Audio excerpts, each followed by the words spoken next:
The great hall of Nexus Prime shimmered with the glow of 1,000 stars, visible through its transparent dome. 12 thrones, each designed to accommodate the unique physiologies of the founding species, formed a perfect circle at its center. This was the seat of the Galactic Council, the governing body that had maintained order across thousands of worlds for millennia. President Grace Valen stood at the center of this imposing chamber, her shoulders squared despite the crushing gravity settings preferred by several council members. Her silver-streaked hair was pulled back in a severe bun, highlighting the determined set of her jaw. As the representative of humanity, the newest addition to the Galactic Alliance, she was accorded the smallest speaking platform and the shortest time allotment. "Honorable council members," she began, her voice steady despite the tension that filled the room. "On behalf of Earth and our colonies, I request reconsideration of the recent restrictions on our expansion and research initiatives. 20 years ago, when humanity joined the Alliance, we were promised fair treatment and autonomy over our development." High Arbiter Zelthar, a towering figure with iridescent scales and 6 eyes, arranged in a perfect hexagon across his elongated face, leaned forward. His species, the Vrexian, had led the Council for over 3 centuries. President Valen, his voice resonated with harmonic undertones that made several human aides wince. "Your species advances too quickly. Your technologies develop without proper consideration of consequences. Your colonial expansion threatens established trade routes. The Council's decision is final." Admiral Marcus Hale, standing at attention behind President Valen, felt his jaw clench. A decorated officer who had helped negotiate humanity's entry into the Alliance. He had believed in the promise of galactic cooperation. Now, watching Grace Valen attempt to reason with beings who viewed humans as barely evolved primates, he felt the first stirrings of doubt. "We have followed every regulation," Valen countered, "filed every permit, submitted every technology for review. Yet our applications for new colonial licenses have been denied without explanation, and our research facilities on Europa have been subjected to inspections not required of other member species." "Your point has been noted," Zelthar replied dismissively. "This audience is concluded." As they departed the chamber, Hale matched his stride to Valen's brisk pace. "They're not going to budge, Madam President." "They never do. Marcus," her voice was low, meant only for him. "But I needed them to say it publicly." The feed was transmitted back to Earth and Mars. Hale raised an eyebrow. "You wanted our people to see the rejection?" "I wanted them to see what we're up against." She paused as they reached the relative privacy of their transport. "The Council has pushed us since day one, testing how far we'll bend. Now, they're trying to halt our progress completely. What's our next move?" Valen's eyes narrowed as she looked out at the gleaming spires of Nexus Prime, the heart of a galactic civilization that now seemed determined to keep humanity firmly in its place. "We show them how dangerous it is to push humanity too far." On Earth, the response to the Council's dismissal was immediate and furious. Protest marches filled the streets of New Beijing, Armstrong City, and Neo São Paulo. Editorials condemned the Council's decision as thinly veiled oppression. Colonial governors on Mars and the lunar settlements issued joint statements demanding autonomy. Admiral Hale found himself summoned to the Council chambers less than 48 hours later.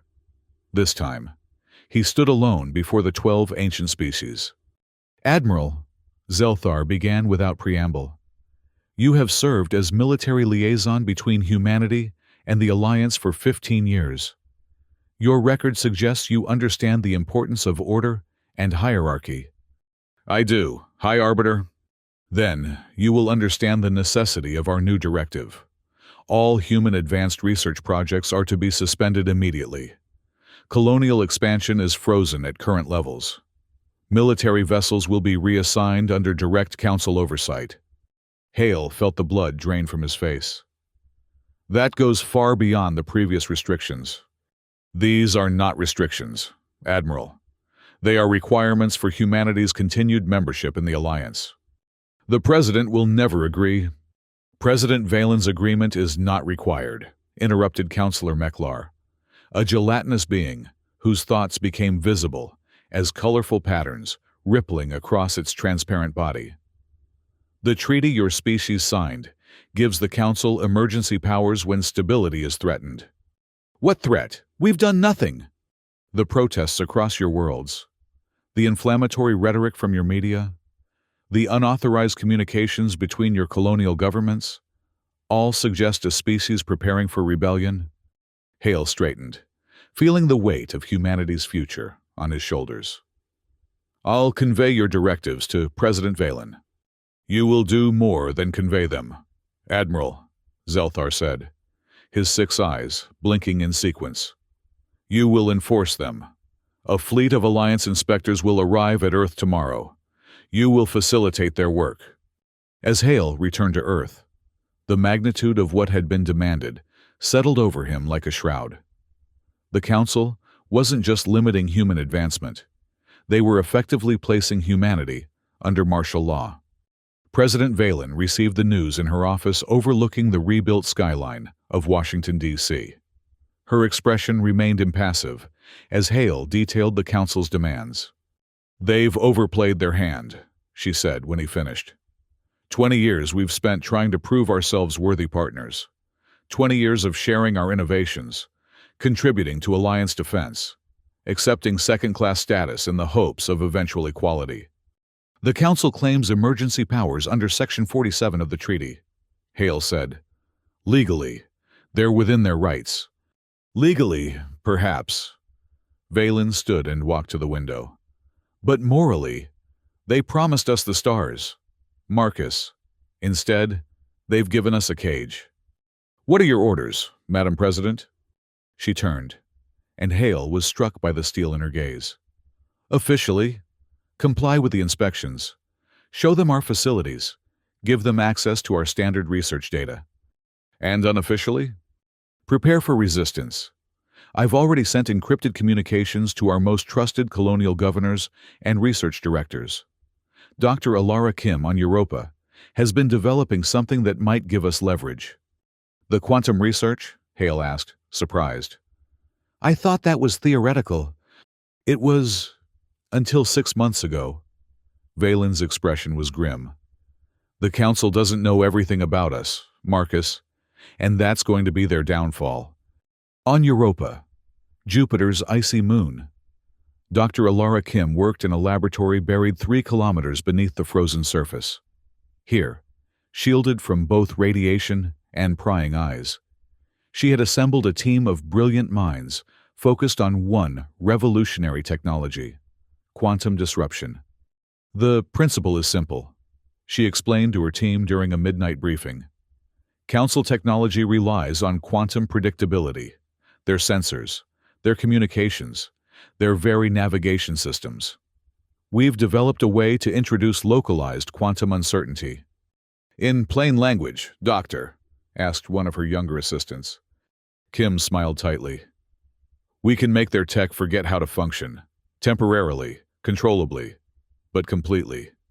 The laboratory door slid open, and a young officer entered. Admiral Mikhail Orlov was the newest military liaison to the Europa Research Station, having replaced the previous commander just weeks earlier.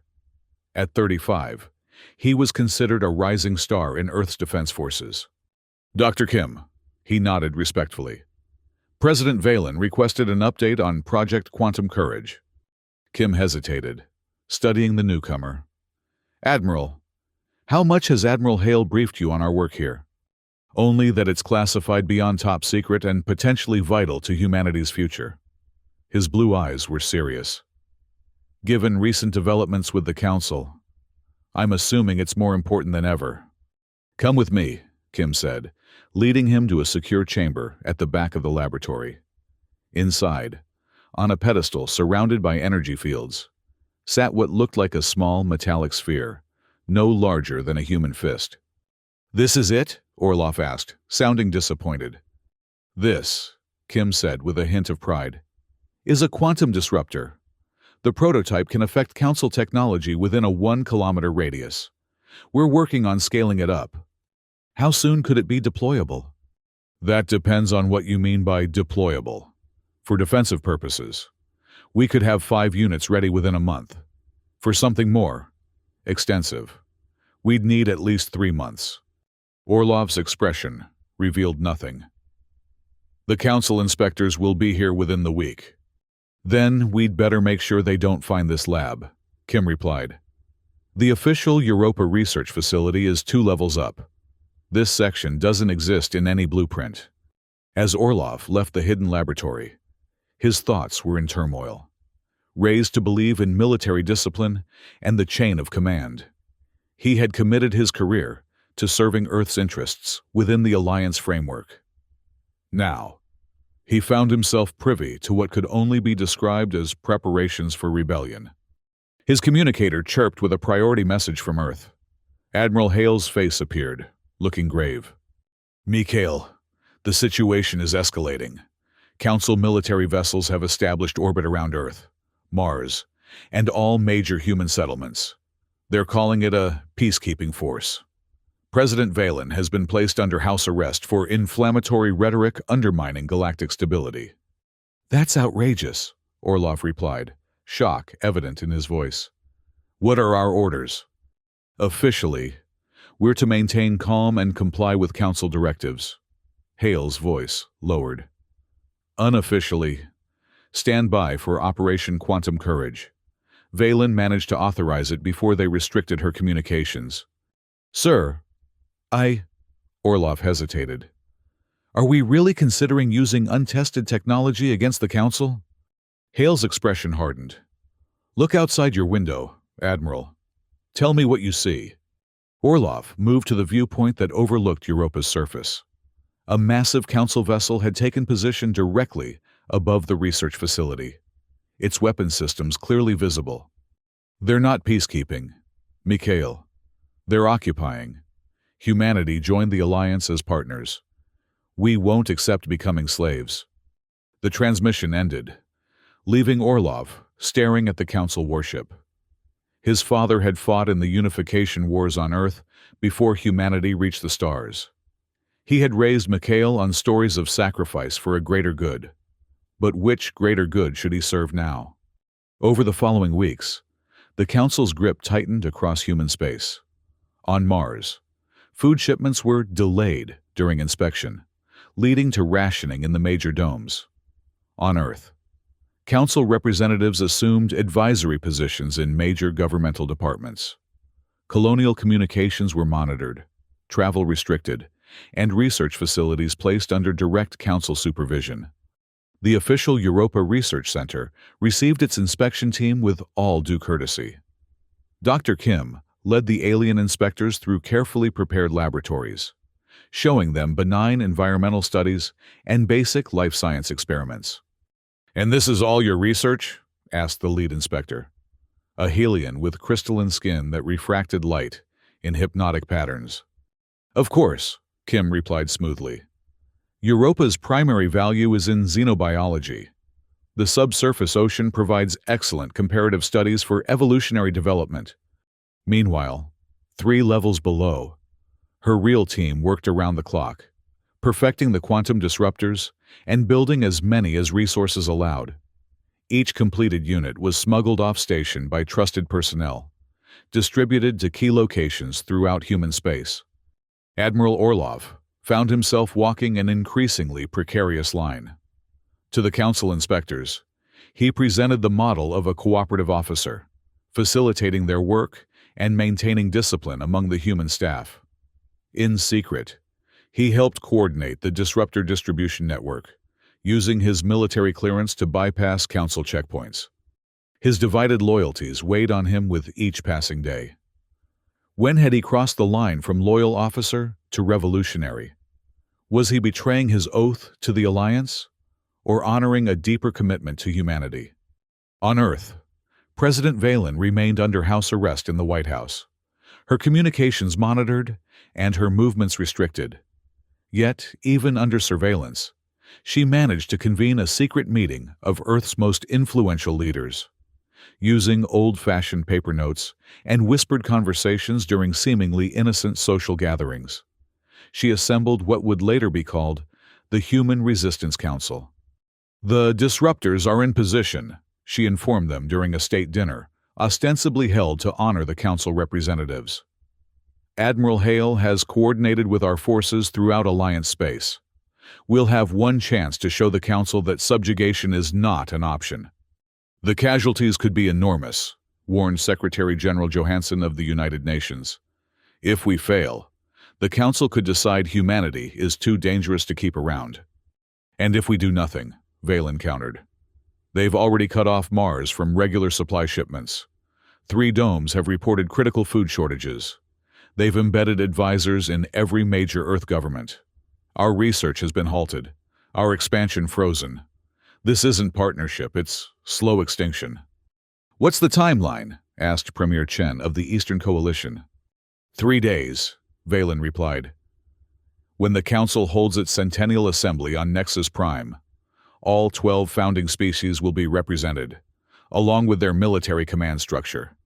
"A decapitation strike," nodded General Rivera. "Bold. But how do we get a disruptor into the heart of Nexus Prime?" Valen's smile was cold. "We already have. Operation Quantum Courage begins in 72 hours. On Europa, Admiral Orlov received his final orders directly from Admiral Hale. The transmission was brief and heavily encrypted. "Mikhail, it's time. You'll coordinate the Europa phase from your end. When the disruptors activate, use the confusion to secure control of the Council warship in orbit. We'll need every advantage when the dust settles." Orlov acknowledged the orders, his expression betraying none of the conflict raging within him. As the transmission ended, he sat motionless at his desk, contemplating the oath he had taken when joining Earth's defense forces, to protect humanity from all threats, foreign and domestic. Was the Council truly a threat? Or was humanity rushing headlong into a conflict it couldn't win? His contemplation was interrupted by an emergency alert. Council inspectors were conducting a surprise search of the lower levels, including the hidden laboratory. Dr. Kim's panicked voice came through his communicator. "Admiral, they're heading straight for us. Someone must have talked. We need immediate intervention." Orlov's moment of decision had arrived sooner than expected. In acting, he would commit irrevocably to one path or the other. He grabbed his sidearm and ran for the laboratory level. When he arrived, Council security forces were already breaching the hidden entrance. Dr. Kim and her team were frantically attempting to destroy research data while securing the remaining disruptors. "Stand down," Orlov commanded, stepping between the Council forces and the human scientists. "This facility is under Earth military jurisdiction." The Helian inspector's crystalline face showed no emotion. "You have been harboring illegal technology and conducting unauthorized research. Stand aside, Admiral." Orlov felt time slow around him as he made his choice. "I cannot do that." "Then you are in violation of Council directive." The inspector raised a weapon. "All personnel will be detained, and this facility seized." In the split second before the inspector fired, Orlov saw with perfect clarity what the future held. Humanity subjugated, its potential squandered, its spirit broken. He drew his weapon and fired first. The quantum disruptor on the laboratory table activated in the ensuing chaos, its effect immediate. The Council forces' weapons and communication devices failed simultaneously. In the advantage of surprise, Orlov and the security team secured the inspectors. "We've just started a war," Kim said, looking at the detained aliens. "No," Orlov replied grimly. "We're finishing one they started 20 years ago." He activated his communicator. "This is Admiral Orlov. Implement Europa Protocol immediately. Secure the Council vessel in orbit using disruptor technology."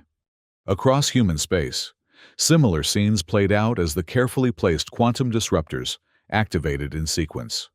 On Mars, colonial forces used the technology to disable Council ships, enforcing the blockade. On Earth, President Valen's supporters moved against council advisors, whose communications suddenly went silent. But the decisive action would take place on Nexus Prime, where Admiral Hale had personally infiltrated the council's Centennial Assembly. Carrying a disruptor disguised as a diplomatic gift, he approached the Great Chamber, where all 12 founding species had gathered. Zelthar was addressing the assembly when Hale entered. The human situation continues to require firm management. Their inherent aggression and technological recklessness present an ongoing threat to galactic stability. Hale walked calmly to the center of the chamber. "High Arbiter," he interrupted. "Humanity brings a message." Before security could respond, he activated the quantum disruptor. Instantly, the chamber's advanced systems failed. Security barriers dropped. Communication ceased. Even the artificial gravity fluctuated. In the ensuing confusion, human operatives who had infiltrated the assembly secured key positions. President Valen, who had been smuggled to Nexus Prime aboard a diplomatic vessel, entered the chamber flanked by human security forces. Members of the Galactic Council. Her voice carried across the now silent room.